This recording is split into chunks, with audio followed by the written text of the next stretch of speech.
Hello, everyone, and welcome into a post-game wrap brought to you by Alpha Paving. A&M barely squeaks by against Missouri, 41-10. A lot to get upset about, especially on that final. I'm just kidding, guys. We are happy here on the post-game wrap, and it is brought to you by Alpha Paving.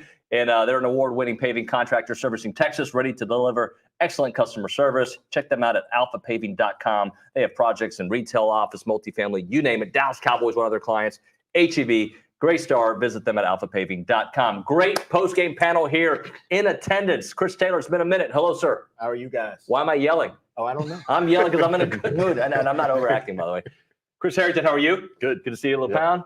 Jordan Pugh, I see you every week, but not in studio. Welcome in. About time. It feels good, doesn't it? It does feel good. Yes, it does. Brandon Leone on Zoom. He was busy with kids, so I get it. Welcome back to the show, buddy. How you been? I've been good, especially today, man. Feels really good, deep in the soul. So I want to get to everybody's thoughts, but I'm not only am I happy about the way this game went, I'm absolutely, we're all thrilled about it. But to me, is I like when coaches talk and this happens to them, because all we have seen from coach, and by the way, I like Drink. I just want to make sure I say that I do like him. But when you call the quarterback the other guy, and the other guy comes in and throws for 275 and dominates you 41-7, it makes my heart happy. CT, we're starting with you. What do you think of this dismantling of Missouri? Well, this is the one we've been waiting. It's been week to week. We've been trying to figure out what team is going to show up. But man, from the opening kickoff, when Missouri comes out, they go for it on fourth down. They don't make it. A&M takes over, goes right down the field, puts it in the end zone. That's how you like to see a football game started. But defensively, dominant the entire game, able to stop the run. They were good against the pass. And we didn't see all of the penalties and mistakes and things that we've seen in past weeks. It looked like things were cleaned up. Connor came in. He was assertive. I thought he played really well. Didn't make the big mistakes. He took what the defense gave him. Special teams was good. Man, this was an all-around team effort. And then coming out in the second half, big run to start the half. You put them away. You showed them that there's no coming back from, being down. You gave them no hope. And it was just a dominant football game today. So that's the team that we've been waiting to see. And now we've just got to, you get a bye week, you got to carry it into the next week. But, man, what a game today. The team we've been waiting to see since 2020 season, right? That's how long it's been. Chris Harrington, your thoughts on this one? Yeah, it was this team's identity has been building through the season. Tough defense, strong running game. You add on an explosive offense, Connor Wegman at the helm, receivers catching balls. I mean, it was so exciting to see that. Once you add that element up, it opens up the run game. Defense is still holding strong. It's that extra piece that we've been needing, and now we see it. This team can compete. Like, I'm looking at the schedule. Mm-hmm. We've got a couple of 1-4 teams coming up. I think this is winnable. Like, this is very winnable going into Texas. Absolutely. Jordan? Well, it's everything that we thought it would be, like what we talked about on Tuesday. We're the more physical team. We showed that, right? Mm-hmm. They wanted to get into a track meet with us, and we denied that. They couldn't run it. They couldn't really throw it on us. When you have a defense like we have and you have a D-line like we have, we can compete with anybody. But one thing that we do, we balance each other very well with what our defense can do, getting opportunities to our offense, getting them the ball back more, and then creating short fields as well. I think, man, we have everything that we need, like you talked about, Chris, with the upcoming schedule, the way everything is laying out. If we can stay focused and stay on task, we can compete with anyone in the nation. Brandon, take it from there. Yeah, there's so much to be excited about. And like you said, we've all waited for this for a long time. I think everyone's heard me talk about how talented this roster is as far as overall in the country. And I think you saw today what it looks like when we play up to that potential. So super exciting for everybody in the locker room. I know it's exciting for the coaches. Largest win over a top team program in our program history. That's a pretty big deal in year one with Coach Elko. And I think that's the first half was probably the best half of football I've seen us play maybe since 2012. I know we had some good runs in 2020, but that 2012 team used to come out and just put their foot on people's throats. And that's what we did today. And I think that's why we're excited. I think we were all pretty bullish, at least in my opinion. I was pretty high on getting 15 back. But I do want to say this. How can you not be thankful for the way Marcel Reed progressed and put us in this position?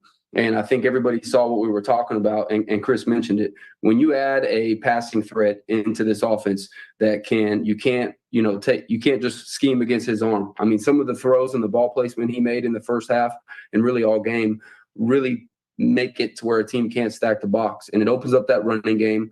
He took care of the football. Chris said he took what they gave him. I think that was the type of football we expected in week 1 from number 15. And then my first thought is the line of scrimmage, man. Chris, right? I mean, the defensive line is creating so much havoc. They're playing up to their potential. And honestly, I think the game ball has to go to the offensive line, man. They protected Connor. They opened up creases for the running backs to make big plays, and they all did, man. It was a great day for the football team. Jordan, this week on the show and several weeks in a row, I've told you, like, I'm still a Connor guy. Like, I never gave up on the guy because I was not going to allow Notre Dame to be the way I look at him. Now, he had to step up. He did that today. And that's also not a shot at Marcel Reed because I know that Marcel Reed can do the job too. Yeah.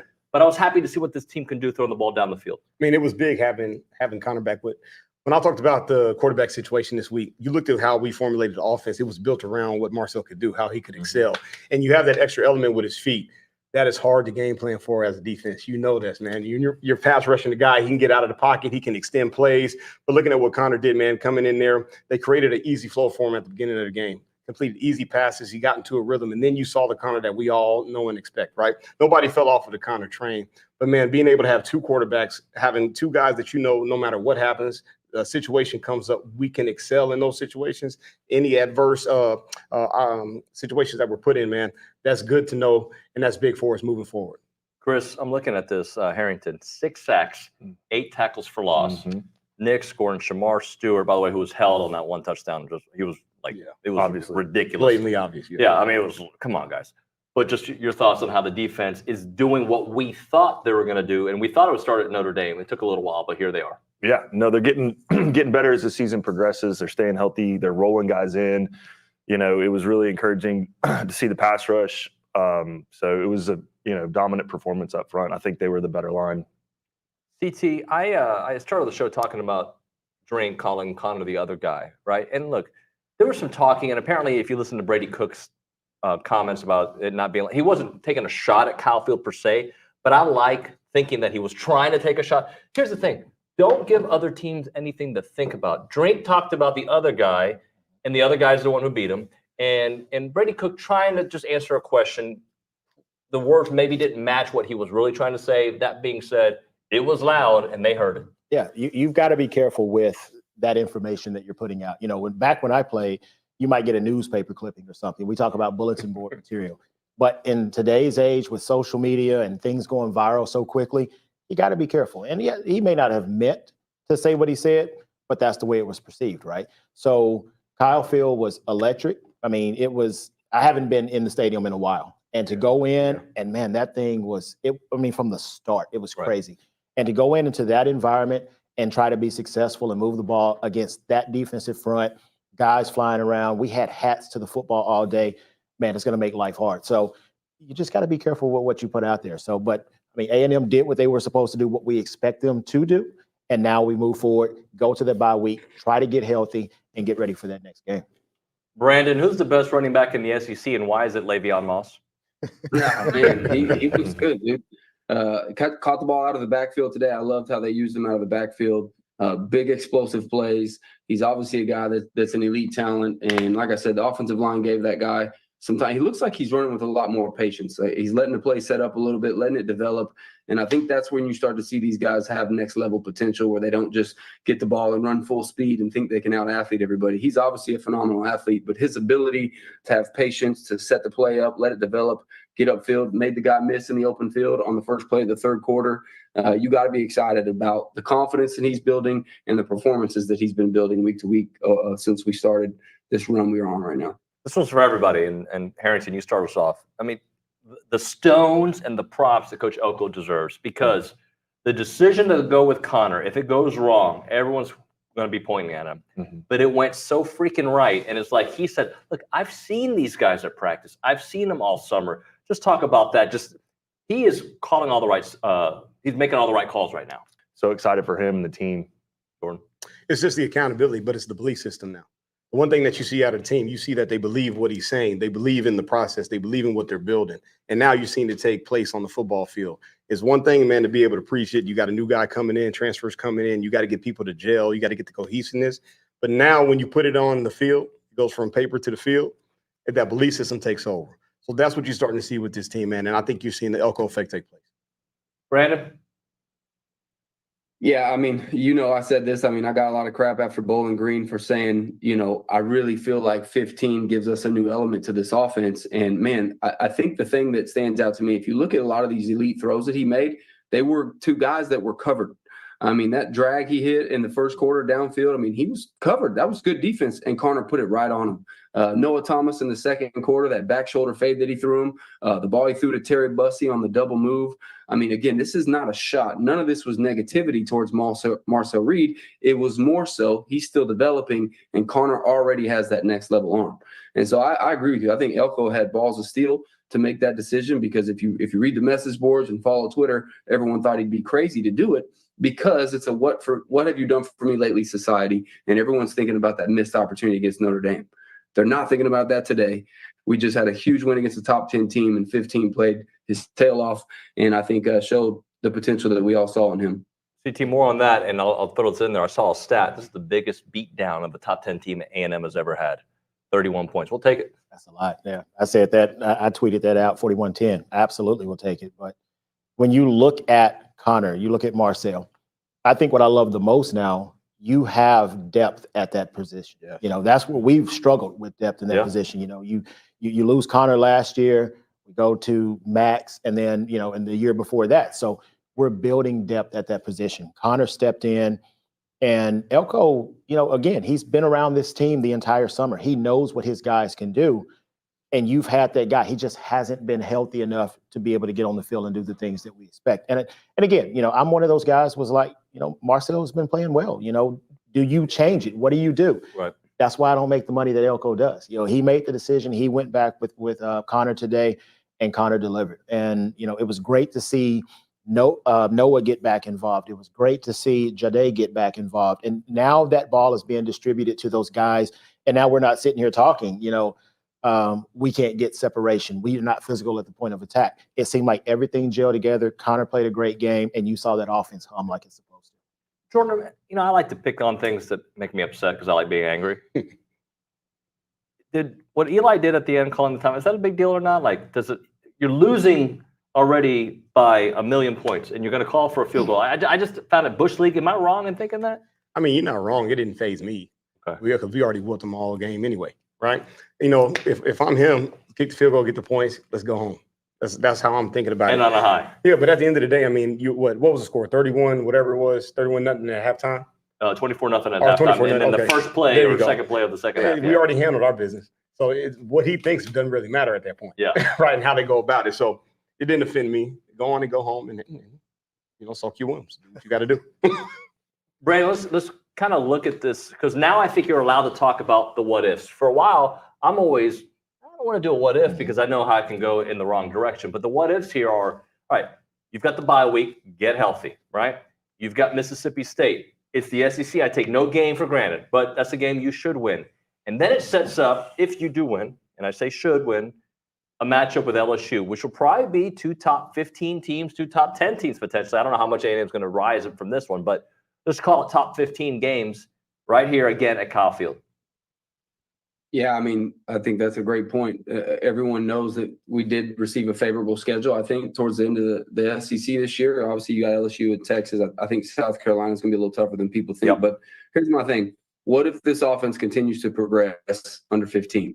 What if we continue like we did today to have more explosive plays and take care of the football, right? What if we stay healthy on the front and the offensive line continues to develop and Le'Veon Moss keeps eating like he's eating? I mean, Chris said it best. I mean, it's not crazy to think that we could win out. Now, it's obvious, that we want to take it 1 week at a time. And you saw what happened to Notre Dame after they had a big win and they went to sleep on their next opponent. You got to take it 1 week at a time. You got to do the next best thing as a player. Take care of your body. You got to stay focused. Don't buy into the hype. I wish Elko could get everybody off social media this week. But, yeah, there's an opportunity for this team. About the most favorable opportunity I've seen in a long time as far as our remaining opponents, where they're at compared to where they're typically at. And then you finish with a rivalry game. So I'd love to see this team continue to execute. And, man, I just feel really, really good about where they're at today. And it was a heck of a win. CT, I say that, and then I remember all these things about A&M being a top-ranked team going to take on Mississippi State and having some heartache. So they've got to take care of their bodies first and their minds, right? and then the focus has got to be Mississippi State, not what could happen. It needs to be that next opponent. Yeah, Starkville has never been easy for A&M. I mean, I think the only time that we've gone in and just been dominant in Starkville, it was, 2012? Johnny was at quarterback. But, man, it's been a tough place to play. You know, you go in there, the cowbells are going, and you're trying to adapt to that atmosphere. I mean, it's a tough place to play. So, you know, like Brandon said, I hope we get off social media this week. We don't read our newspaper clippings. We look at this week as a week to get better, to get healthy, and then you approach that game like it's, you know, you've got to go 1-0 every single week. Now, I do have to give Lucci some credit. He did say it's not crazy to think that 6 weeks in, we could be 5-1. Now, he did say that, so I've got to give him credit for that. But I think this team has earned it. You know, you look at not only from the outside, but from, you know, inside the people in this town. You know, what is A&M doing? Or, you know, or it's the same old Aggies. It's this, that. It's hard to be an A&M fan. But this team put it all together today. Defense played well. Offense played well. I think we played a 60-minute football game. It's one of those games that we didn't take our foot off the opponent's neck. We kept the pedal to the metal for 40 or for 60 minutes, and you see what the result of the things that can happen. So get healthy this week. Approach, you know, Mississippi State like we're going to play Missouri again, and don't have that letdown. Now we don't want to have that letdown. We want to keep stacking and keep building until we get to that LSU game. Move forward. I think we have Auburn after that. I think New Mexico, and then you bring Texas in here. So it's not crazy to think that we could be going into that last game sitting in a really, really good spot, in a spot that we want to be. We won't say it, but there's a huge opportunity for this team to get to that place. Jordan, I should have somebody in the back do the math, but what would the scores of these games be if A&M did not give up big plays? Now, today's big play, it was a holding, but like Notre Dame was a couple big plays, right? And one of those led to a touchdown. It wasn't the touchdown. But every game you can point out, like, man, but if they could limit those big plays, this season really is that 6-0 feel. Yep. Well, like we're not tight games, I should say. Like we talked about before, I mean, there's a point where sometimes you're just going to break. The dam's going to break at some points. That's just what it is. That's the nature of the game. That's the nature of football. But this team is a defensive-led team first.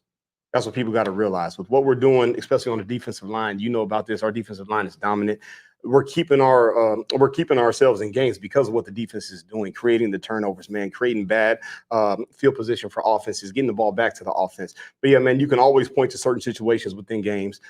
Even today, right? You can be a simple hold. It can be a pass interference call where we have a pick taken away. There's so many different situations that can turn in a game. But what the defense is doing, they have showed consistent play all year long. And now that you have Connor back, you got a little mojo going with the offense. You have depth at the quarterback position, like you talked about. Things are shaping out, man, to where I said this on the sideline talking with Lucci. The game against Notre Dame created adversity, and it hit us right out of the gate in the first game of the season. Now, most teams, they show you who they are when the adversity strikes, right? You go from that with Connor getting hurt to Marcel coming in, not knowing that he's playing in the first game or in that Florida game until right before the game starts. You see it, how the team is handling every situation that's been thrown at them. That's the part that's exciting, and that's what's been different about this team. Now, I hate to say this. If you go back to what we had last year, I think we're in the fourth quarter game down to the last drive, and we got to make a stop. Looking at what Elko has done, the accountability that he's brought in, but the belief factor, that is the difference in this team from last year to this year. Brandon and Chris, and I'll start off with you, Chris. Is Missouri that bad, even though they came in with a top 10 ranking, or is A&M that good, or is it somewhere in the middle? Well, you heard it in the stands. I mean, the overrated chants were all over the place. But, I mean, the I quality. hope they're perfectly rated. That's what I hope. I hope that they are really the ninth best team in the country. We did that. Yeah, well, I'd love to see what they do throughout the rest of the season. It'd be a good dominant win. Cakewalk schedule. Yeah, well, but like everybody said, you know, this started in the offseason. You know, the guys they brought in through the portal have redefined this team. You know, the strength and conditioning program, all the work they did in the offseason, they're finishing games. You know, this started then, and they're carrying it through. So it's really good to see. You know, just want the guys to stay healthy this week off, you know, get their bodies back, and then let's finish this thing out strong. Brandon, what do you think? Missouri super overrated, A&M just fighting their form? Man, I agree with you, David. I think it's somewhere in the middle. I mean, if you listen to the stats, I mean, this team's 15-3 in their last 18 games, and Brady Cook is one of the best performing quarterbacks. And say what you want to say. I can't think of everybody they've played off the top of the schedule, but I know they're in the SEC. I know they had a top 10 defense coming into this football game. We put up 500 yards on them. I know they were top 10 in time of possession, very balanced team, and we just took it to them. And again, we talk about this often. I think this is why so many Aggie fans are so hungry. Over the past few years, we've recruited enough talent on this roster. We have all the resources necessary to go and be one of these teams that wins a game like this. This is just the first time we've seen it in a really long time. And so while a lot of people on the outside of this show and outside of the boards and A&M are probably going to act super surprised, I'm not. Because this is what happens when you play to your potential. Right. This is what happens when a 5-star quarterback steps in and plays like he's supposed to play. You got 10 different people touching the football. You got 5 stars and NFL dudes across the line of scrimmage, getting tackles for losses, getting for sacks. You work the portal well. You got a Kansas State former cornerback that's out there called the blanket, locking people down. You take away one of the best running backs, and they know in the country. We executed. I know we all hate that word, but we did it. And so I think it's somewhere in the middle. I think Mizzou's a better football team than people get credit, but I also think that we're a better football team than people say. And so what a hell of a day for the Fighting Texas Aggies. And it sure is fun to see all your smiling faces and go take care of these crazy kids with a 31-point victory against a top 10 team. I'm fired up. That's Brandon's way of saying the post-game wrap's coming to a close. I'm going to close out with this. CT. So he just mentioned a couple of stats. I know you. A couple of stats here. Look, they only had 68 rushing yards coming into this game, and Noel had been just balling. And then the other thing he mentioned, look at that. 10 dudes caught a pass. Like, they were spread. It wasn't just one guy. Everybody got involved. Yeah. How do you game plan for a team when you have guys that can make plays? And that's the toughest thing. I mean, and A&M is starting to get balls into the hands of the guys that can do things with it. I've always been a big believer that a quarterback, you don't have to do everything. Get the ball into your playmakers' hands, let them go do the job for you. And that's what he did today. And I mean, it was all across the board. And the throws that he was making, they were great, but let your playmakers go and help you out. And so, we can sit here and talk about the defense for probably till next week.